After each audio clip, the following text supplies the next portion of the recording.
Mes chers amis, bonjour. Je suis Élisée Yonta, analyste financier et économiste.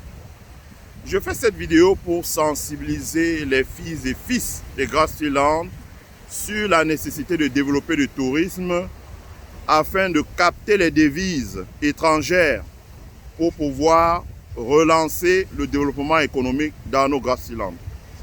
Les devises étrangères, ça se finance. Chaque fois que vous êtes en discussion avec un maire et vous dit nous avons les projets, mais nous n'avons pas les financements. Mais comment trouver les financements? Les financements se trouvent dans la main de la diaspora des enfants Grassfields, près de 8 millions de personnes résidant dans les pays développés ou émergents. Mais alors, comment capter ces devises pour pouvoir l'irriguer dans l'économie des Grassfields? C'est assez simple. Il suffit d'encourager les enfants des Grassfields à venir visiter comme touristes les Grassfields, visiter nos sites touristiques, visiter nos sites chargés d'histoire, visiter les palais de nos rois, visiter nos chutes, visiter nos musées, visiter nos bâtiments administratifs, etc., etc. Mais également consommer la gastronomie locale, notre taro, notre nkui, notre sopchen, notre nkondré et divers mets traditionnels que nous savons si bien cuisiner. Mais également acheter les objets d'art, acheter la décoration, acheter les masques, acheter les tissus d'op, les coutures, faire travailler les artisans locaux. Mais également utiliser le transport pour la mobilité locale, acheter les objets souvenirs et plein d'autres choses. Cet argent qui se trouve dans les mains de 8 millions de diasporiens, voire 24 millions quand on prend en compte ce qu'on appelle leur network, s'il est dépensé auprès des acteurs locaux des Grassfields, va rentrer directement comme devise et augmenter la quantité de devises disponibles dans les comptes de nos microfinances, de nos banques ou de la BEAC de Bafoussam, qui va devenir, comme je l'ai toujours dit, le coffre-fort de l'Afrique centrale.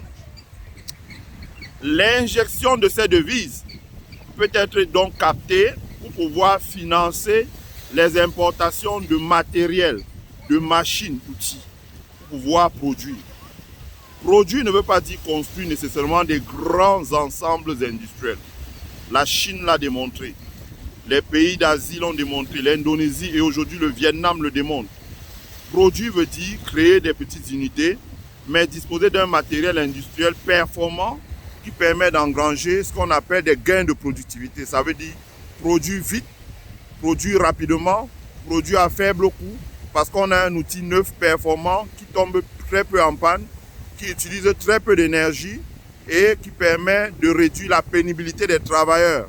Donc les enfants qui commencent à travailler à 18 ans peuvent travailler jusqu'à 60 ans, ce qui permet à l'entreprise d'amortir les coûts de la formation et de disposer d'un personnel qui a un savoir-faire constant. C'est des choses qui sont à notre portée. Pour cela, il faudrait que nous donnions la main. Nous donnions la main entre élites, nous donnions la main entre acteurs locaux du développement, mais nous donnons également la main entre fils et enfants de la diaspora. C'est pour ça que je profite de cette vidéo pour inviter le Conseil régional de l'Ouest à créer un grand forum sur les affaires, mais également à lancer un grand salon professionnel sur le business dans les Grassfields. Ça peut être à Bamenda, ça peut être à Bafoussam, ça peut être à Boya, ça peut être à Bafia, ça peut être en Konsamba, comme ça peut être dans toute autre ville située dans les terres des Grassfields.